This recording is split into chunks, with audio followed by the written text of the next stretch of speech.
내년 총선을 앞두고 프랜차이즈 가맹본사를 규제하는 법안이 속전속결로 처리됐는데요.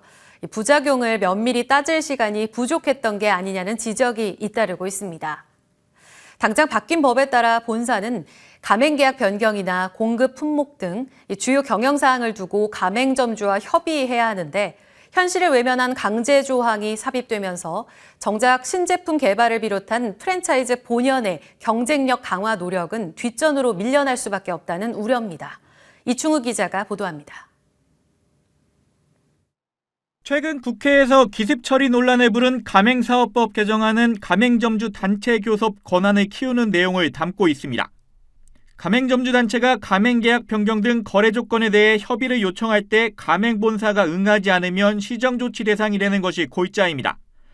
여야 협의가 제대로 이루어지지 않은 채 어제 갑자기 국회 정무위원회에서 의결됐고 본회의 통과를 앞두고 있습니다. 과도한 규제 우려에 지지부진했던 단체교섭권 법안이 속전속결로 처리될 조짐을 보이자 프랜차이즈 산업계는 우려의 목소리를 내고 있습니다. 가맹점주단체가 난립하고 단체별로 거래 조건을 두고 제각각 요구를 해도 대응할 수단이 마땅치 않다는 주장입니다.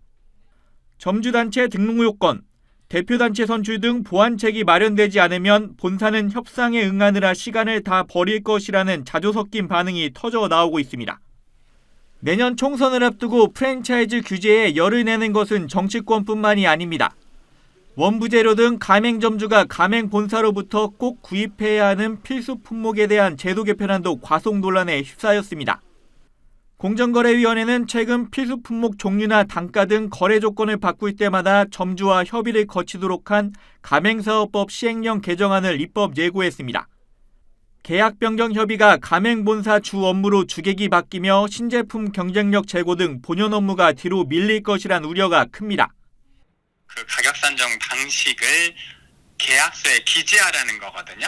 그러면은 그게 가능하냐는 거죠. 그 식자재 수도 많은데 그 계산 방식을 어떻게 기재할 것이며, 또 하나는 그 가격이 변동되거나 필수 품목, 즉 식자재의 개수가 늘어나게 되면 그 개수를 늘릴지, 즉 일정한 품질 기준이나 영업 방식이 유지되도록 가맹점주를 지원하는 가맹사업 본질과 거리가 멀어지고 있다는 진단입니다. 필수 품목이 줄어들면 줄어들수록 가맹점의 원가는 달라집니다. 왜냐하면 가맹점마다 물건을 사오는 가격이 다 달라지니까. 그러면 이 필수 품목이라, 그러니까 해외에서도 약 80%를 필수 품목을 두는 이유가 그런 이유가 있는 거예요. 경영 진단, 경영 관리를 해야 되는데, 가맹점에 대한 지도를 해야 되는데 할 수 없게끔 되는 거예요. 한편 지금까지 가맹본사의 주된 수익 구조는 필수 품목을 공급하고 받는 수수료에 해당하는 차액 가맹금이 중심입니다.